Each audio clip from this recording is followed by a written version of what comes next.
My name is Terry Plum, and I would like to thank Sadu, and I would also like to thank the U.S. Embassy, which paid for my visit. And I'd also like to recognize the University of Sadu for hosting this conference, and I'm very pleased to be here, so thank you. What I will talk about is describe how to teach students to become you. How to teach students to become digital librarians, digital archivists, and have those digital skills.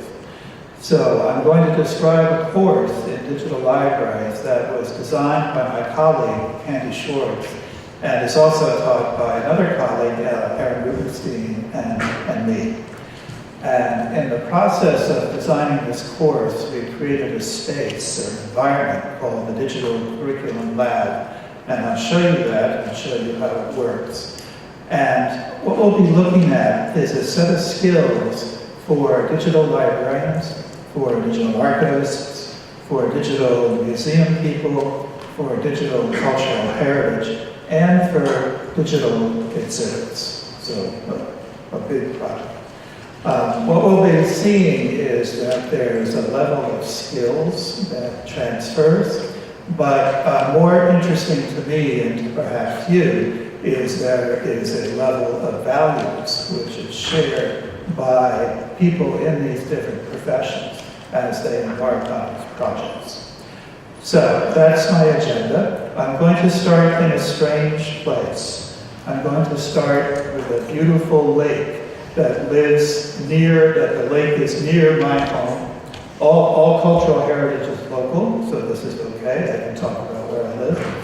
And this is a reservoir called Plum, named after an Indian chief. And this is a reservoir for Boston. So Boston ran out of water, and then, like most cities, they look elsewhere for water, and they tap this reservoir.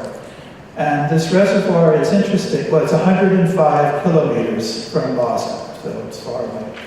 And it's interesting because it established three principles of reservoirs in the United States. The first principle was you could not use filtration. The water had to be clean, which means that the area around the watershed, the Quabbin, has bears, it has coyote, it has bobcats, it has deer. It is a beautiful, beautiful lake because it's clean. The second principle is that water runs downhill. So all reservoirs have to be gravity fed to the city. They cannot be pumped. And then the third principle, which is actually quite revolutionary, is all reservoirs have to be on public land. Private people cannot own the reservoir, cannot control it. So you might say to yourself, what has this to do with cultural heritage? This looks like nature. Here's where the Quabbin is located. Do you see the pin? And do you see Boston and the Atlantic Ocean? Everyone oriented? Where this touches base with cultural heritage, this is in the state of Massachusetts, where this touches base with cultural heritage is in order to create this reservoir, in order to feed water to Boston, in between the 1930 and 1939, the project drowned 4 towns by damming up the Swift River. So it dammed up the rivers rose, and 4 towns went underwater. This is a project that, what you're looking at is a project done by my students, or done by the students of our university, and it commemorates the 75th anniversary of the disassociation of the towns. In English, that's a great word, disassociation. In this case, it means drowned. And those 4 towns are now underwater. They moved the important buildings and let the rest go. So as a project, this turns out to be pretty interesting for cultural heritage because it has some of the cultural heritage attributes. It has artifacts which people have saved to remember the community memory of that time.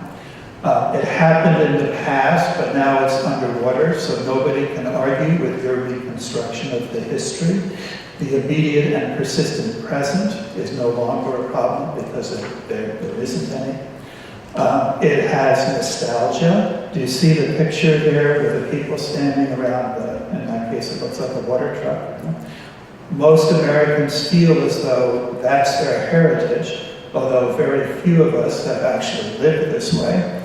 And it has injustice. So there was injustice done to these 4 towns. So it's a good cultural heritage.